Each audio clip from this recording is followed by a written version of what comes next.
Welcome to टेक्यान। आज हम करने जा रहे हैं जेई एडवांस 2022 का क्वेश्चन है रे ऑप्टिक्स का। और रे ऑप्टिक्स में भी देखा जाए तो रिफ्रैक्शन का क्वेश्चन है। क्वेश्चन ठीक ठाक था, आसान सा था। आपके स्क्रीन के ऊपर ये रहा क्वेश्चन। आप बनाने से पहले मैं आप सब बच्चों से कहूंगा कि आप इसको खुद से ट्राई करें। After you try it by yourself then you go for the solution. Okay, तो क्वेश्चन क्या है देखें।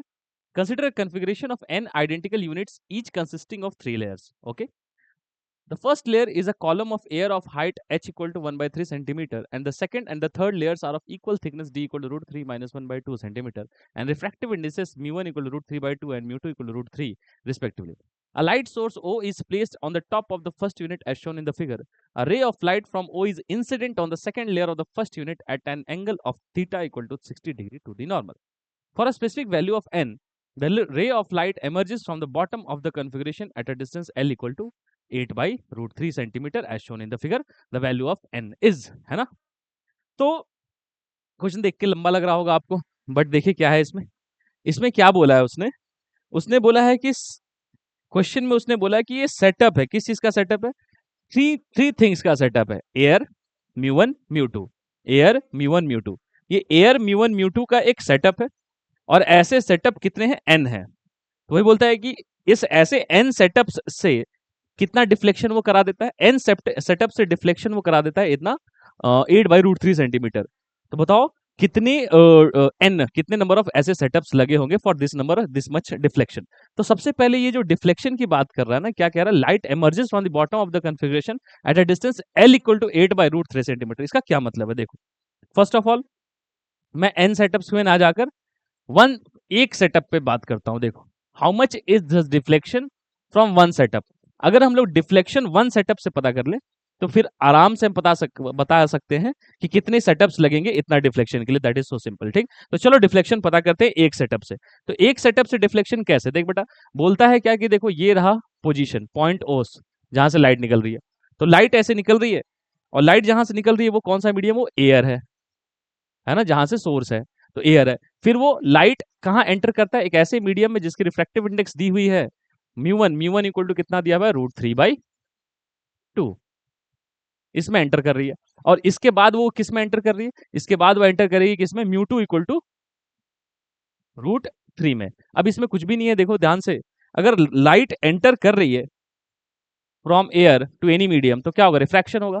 तो ये एंगल कितना है? एंगल ऑफ इंसिडेंस है।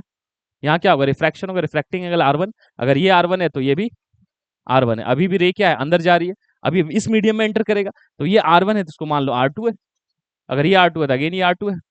और ये वाला मान लो कोई इमरजेंट एंगल E है ना। अब ध्यान से देखो तो इसमें क्या है? डिफ्लेक्शन क्या है इसमें? अगर डिफ्लेक्शन अगर आप ध्यान से देखेंगे तो ये है डिफ्लेक्शन।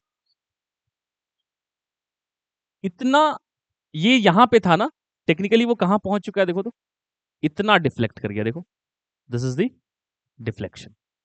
तो ये डिफ्लेक्शन है। अब ये डिफ्लेक्शन, इस डिफ्लेक्शन को मैं पूरा बोलता हूं कितना हो गया? देखो, ये हो गया x। अगर ये पूरा डिफ्लेक्शन x है तो देखो कहां कहां डिफ्लेक्ट हुआ। पहले हम लोग इस पूरे x को अगर निकालना चाहें तो इसको बोल देता हूं, चलो मैं x1 लेंथ है। इसको मैं बोल देता हूं चलो x2 लेंथ है। इसको मैं बोल देता हूं ये x3 लेंथ है। तो ये कितना है? x1। ये कितना है? x2। और ये कितना है? x3। है ना, x1 x2 x3। तो x की वैल्यू कितनी है? वही डिफ्लेक्शन है। x की value x1 plus x2 plus x3 is the net deflection, है ना। अब ये एक सेटअप से नेट डिफ्लेक्शन निकालते हैं इंडिविजुअली। चलो x1 x2 x3 निकालते हैं। तो देखो क्या है, x1 कैसे निकालेंगे? इस i की वैल्यू 60 दी हुई है ना। इस i की वैल्यू 60 दी हुई है। अगर ये 60 है तो ये भी 60 है। और ये वाला हाइट दिया हुआ है h। तो देखो ना, x1 साफ दिख रहा है मुझे। Now we are going for x1 x2 and x3। तो x1 कैसे निकालूंगा मैं? क्या मैं लिख सकता हूं? देखो, tan 60 is equal to how much? x1 p by B ना। तो x1 बाई h। तो x1 कितना हो गया बेटा? h tan 60। h tan 60 मतलब tan 60 कितना होता है? √3। तो √3h। तो x1 की वैल्यू कितनी हो गई? √3h। वाह, तो x1 की जगह क्या लिख दो? √3h। बहुत सही। अब देखो ध्यान से, let's go for x2। Let's go for x2। तो x2 के लिए क्या है? देखो, x2 के लिए क्या है? R1। अब R1 चाहिए होगा मुझे। अगर x2 चाहिए तो मैं लिख सकता हूँ ना, tan R1 is how much? x2 by this distance d। ये दिया हुआ है x2 बाई d। तो x2 इज इक्वल टू कितना होगा? d tan R1, बट मुझे R1 नहीं पता, तो R1 कहां से आएगा? स्नेल्स लॉ से। तो चलो स्नेल्स लॉ लगाते हैं। तो स्नेल्स लॉ लगाते हैं। देखो स्नेल्स लॉ लगाएंगे तो क्या दिखता है मुझे? From here to first medium to second medium, if you apply Snell's law then you can see what, कि देखो sine 60, sine 60 is equal to कितना हो जाएगा? Sine 60 is equal to mu R1 ना, तो क्या लिखेंगे? √3 mu sign R, √3/2 sign R1। अब यहाँ पे साफ साफ दिख रहा है मुझे साइन 60 की वैल्यू कितनी है? साइन 60 की वैल्यू है √3/2, है ना? तो ध्यान से देखो, तो √3 और √3 कैंसिल हो जाएगा, 1/√2 आएगा इधर, तो 1/√2 कितना हो जाएगा? Sign R1। तो R1 की वैल्यू कितनी हो जाएगी? 45 डिग्री। स्नेल्स लॉ लगाया मैंने फर्स्ट सरफेस पे, तो R1 की वैल्यू कितनी आ गई? 45 डिग्री। तो x2 की वैल्यू कितनी होगी? x2 की वैल्यू है d tan R1 और d tan 45, तो कितना हो गया? d, और d कितना है? अगर d देखा जाए तो d की वैल्यू कितनी है? देखो d की वैल्यू दी हुई है √3 - 1/2, तो ये है √3 - 1/2 सेंटीमीटर। तो ये हो गया दूसरा, x2 निकाल लिया मैंने। अब मुझे x3 निकालना है, तो x2 की जगह क्या रख दूंगा मैं? ये वैल्यूज आ गई, ठीक है ना? आप इसको देख सकते हैं, ठीक है? मैं इसको मिटाता हूँ, देखो अब क्या है,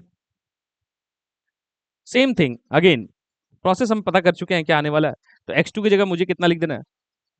x2 की जगह मुझे लिख देना है √3 - 1/2, है ना, सेंटीमीटर। अब x3 निकालते हैं। x3 के लिए फिर वही कहानी, क्या है? d tan, x3 की वैल्यू क्या है? देखो यही है ना x3, ये x3 की वैल्यू कितनी है? देखो तो x3 की वैल्यू है d tan R2, उसके लिए R2 चाहिए, तो R2 चाहिए तो क्या है? बहुत सिंपल सी बात है, हम लिख सकते हैं sine 60, 1 into sine 60 is nothing but mu 1 into sine R1 is equal to mu 2 into sine R2। ये तो स्नेल्स लॉ है। क्या करना है? कर दो, तो इसको कर दो, देखो √3/2 is equal to mu 2 sine R2, तो म्यू 2 की वैल्यू कितनी है?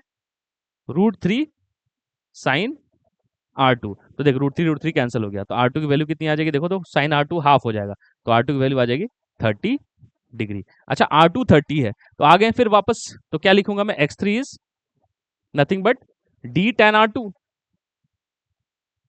d tan R2, तो d की वैल्यू कितनी है? √3 - 1/2, और tan R2 मतलब tan 30 मतलब 1/√3, तो ये कितना हो गया? देखो तो ये आएगा √3 - 1/2 √3 सेंटीमीटर। ये क्या है?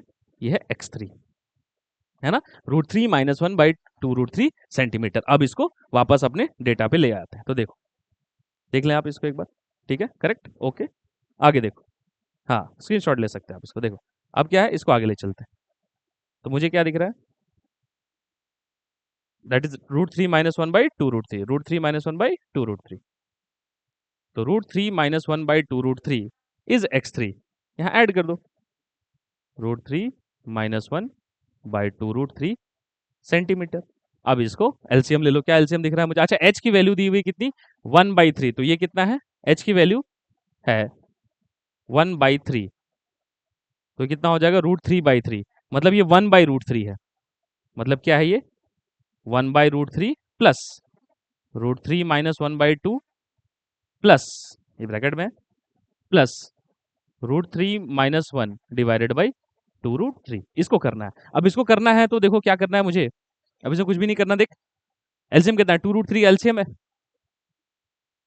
2√3 का एलसीएम है, तो यहाँ क्या लिखूंगा मैं? √3 इंटू 2, तो 2 ऊपर हो जाएगा, प्लस यहाँ क्या हो जाएगा? 2 इंटू √3, तो √3 तो 3 - √3 हो जाएगा, प्लस यहाँ पे क्या होगा? 2√3, तो कितना? √3 - 1 यहाँ भी, तो क्या होगा? √3 कैंसिल, तो क्या होगा? 5 - 1, तो कितना? 4/2, मतलब 4/2 मतलब 2/√3। इतना नेट डिफ्लेक्शन है, कितने से? इतना नेट डिफ्लेक्शन है एक सेट से, n इक्वल टू 1 से। एक सेट में क्या है? 1/3 सेंटीमीटर एयर है, और कितना d लेंथ कितना है? रिफ्रैक्टिव इंडेक्स √3/2 में, और ये d length again refractive index √3 से, तो इतने से जब आप देखते हैं तो कितना डिफ्लेक्ट कर जाता है?